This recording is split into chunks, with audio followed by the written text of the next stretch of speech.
So 2 points, Kenny. First, was there any time during this season that you had hope that he might come back?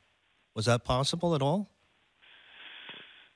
Well, I think you're always hoping. I'm hoping for lots of things.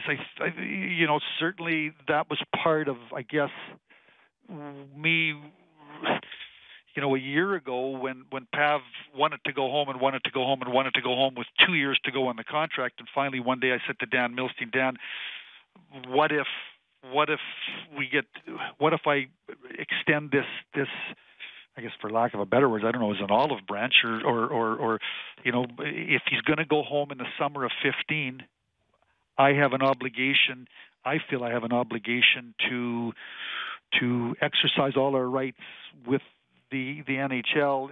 If a player retires, I can't stop a player from retiring. If he wanted to retire and end his hockey career, he could do it. If he wants to go back to Russia and continue his hockey career, we were going to try and do everything we could. But at the same time, it didn't make any sense to me to try to go to a player of Pavel's importance and what status and what he's meant to this franchise, who's from another country, to basically saying, you signed a 2-year contract, I'm not having any further conversations with you, we're just going to force you to play. And I mean, I don't know how he would have played. And he could have come up with some funny injuries, So at the end of the day, I tried to manage this situation to the best that I could. So, I'm happy that we were able to get Pav to this point in time. If we can't move the cap space, we won't be the only team in the league that's not at the cap. There'll be other teams that are going to be below the cap. Be no different than this year to start the year. The first 15, 20 games we were paying Pav. He wasn't in the lineup. We've got to find a way to be competitive, and we got to find a way to win hockey games.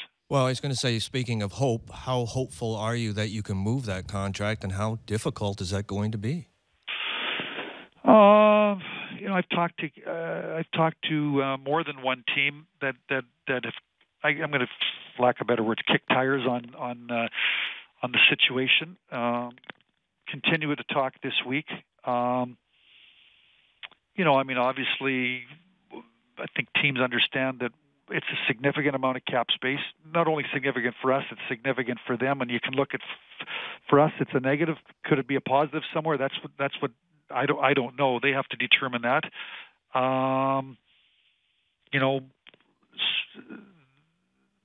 There is, in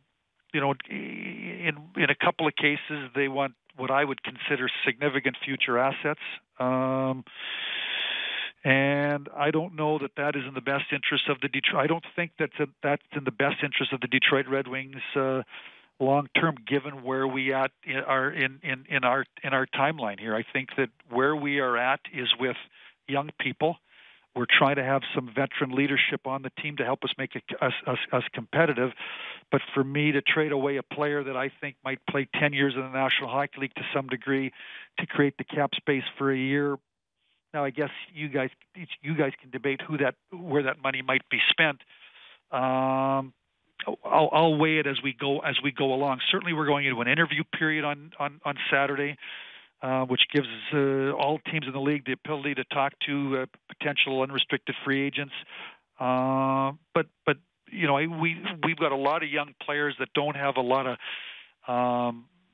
They're an entry level, and we think they can play in our team. So we're going to have a lot of players that we think are NHL players that aren't going to command a lot of cap space, which we think is going to give us a chance to be competitive, even if we have Pavel on our roster.